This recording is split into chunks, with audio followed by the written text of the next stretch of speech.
A murder suspect who was at large overnight is now facing a capital murder charge with no bond. Good evening and thanks for joining us. I'm Kelly O'Neill. 22-year-old Dakota Harvey on your screen is behind bars after shooting and killing one person and injuring another last night off the 900 block of Leverett Avenue in Fayetteville. After an overnight manhunt, Harvey was taken safely into custody. And we have new details tonight about Harvey having a history of violence. Fox 24's Katie Davila shows us what's new tonight. Hey, Kelly, well, one of the victims is calling him a monster tonight after he injured her and killed her girlfriend. Officers were dispatched to the scene, and upon arrival, we did discover 2 victims with injuries at the apartment. One of the victims was no stranger to Dakota Harvey's burst of anger. Right now, we do believe that the shooter and the victims knew each other, so we don't believe that this was a random crime. 20-year-old Elizabeth Dawson was shot in the chest, killed by Harvey. 21-year-old Courtney Willie was shot in the leg, now recovering at Washington Regional Medical Center. According to the affidavit, Willie and Harvey lived together in the apartment where the shooting happened and was his girlfriend. Harvey was arrested just last year for hitting his girlfriend. According to that affidavit, Harvey said he punched her in the face, throwing her to the ground. As far as Thursday's fatal shooting goes, police say an argument broke out between Harvey and one of the victims, leading to shots fired. I reached out to Willie, but she refused to go on camera. Instead, she wrote in a text, just that I loved her was all that I had, and he took everything from me within 10 minutes. She and I had dreams that will never be accomplished because of his anger and rage. I just wanted to be happy. Now, according to Harvey's Facebook page, he also served in the military. He is now being held at the Washington County Jail without bond. We're live in Fayetteville tonight. Katie Davila, Fox 24 News. All right, Katie, thank you. In Fayetteville, locals are responding to the mass shooting targeting 2 mosques in New Zealand. At least 49 people were killed and 20 people injured in the terror attack. At the Islamic Center of Northwest Arkansas in Fayetteville, a New Zealand flag was hung in support of those who lost their lives. Flowers were also left to show the community's condolences. Pam Hodge, a member of the Fayetteville community, says when there's religious intolerance, we're all called to show love. I just hope that love and kindness and tolerance can become what our country's known for again, and a country that's accepting of others that are different. Temple Shalom of Northwest Arkansas also offered condolences to those in New Zealand. Well, after the New Zealand shooting, there's a heightened state of alert at mosques here in the U.S. The Department of Homeland Security says there is no credible threat to the U.S. at this time, but officials are remaining vigilant while sending their condolences. President Trump tweeted his warmest sympathy to the people of New Zealand. His National Security Advisor, John Bolton, pledging the U.S. will help as needed. We're going to cooperate with the New Zealand authorities to the extent we can, if there's any role that we can play, but we're obviously following the events there very closely.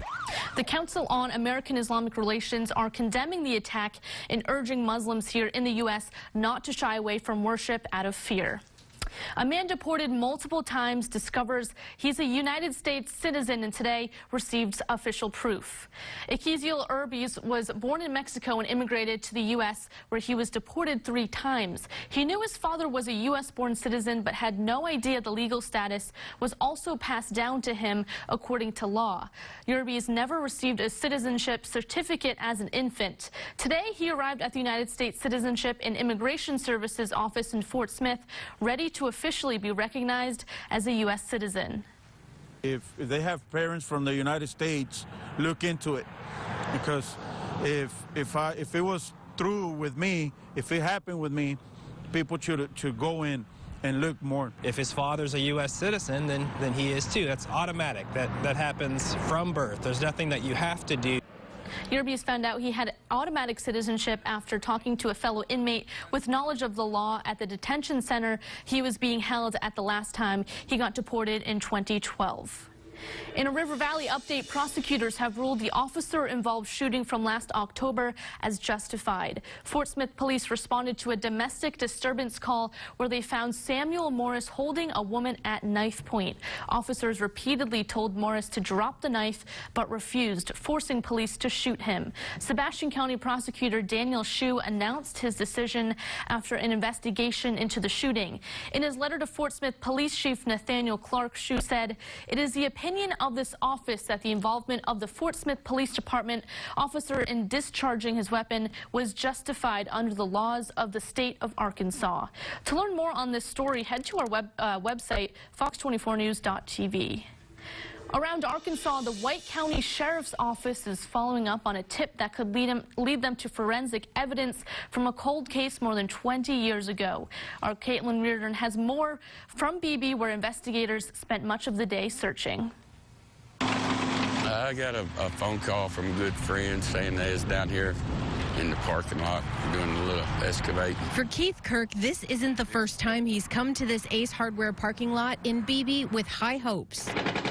They've been out here before and didn't find nothing. The White County Sheriff says investigators are using heavy equipment to search part of the parking lot for forensic evidence linked to one of the county's cold cases. We're here today acting on some new information that we recently obtained that led us to being able to obtain a search warrant signed by a judge.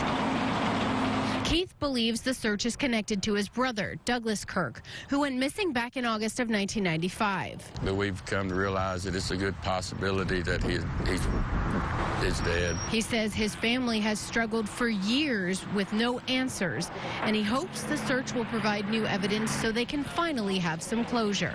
It'll give you relief and a comfort, you know, and to bring him home and put him where you could go talk to him. Or, you know, take a flower. The search has now ended for the day. Sheriff Philip Miller spoke to Douglas Kirk's mother to let her know the search didn't turn up with any new evidence.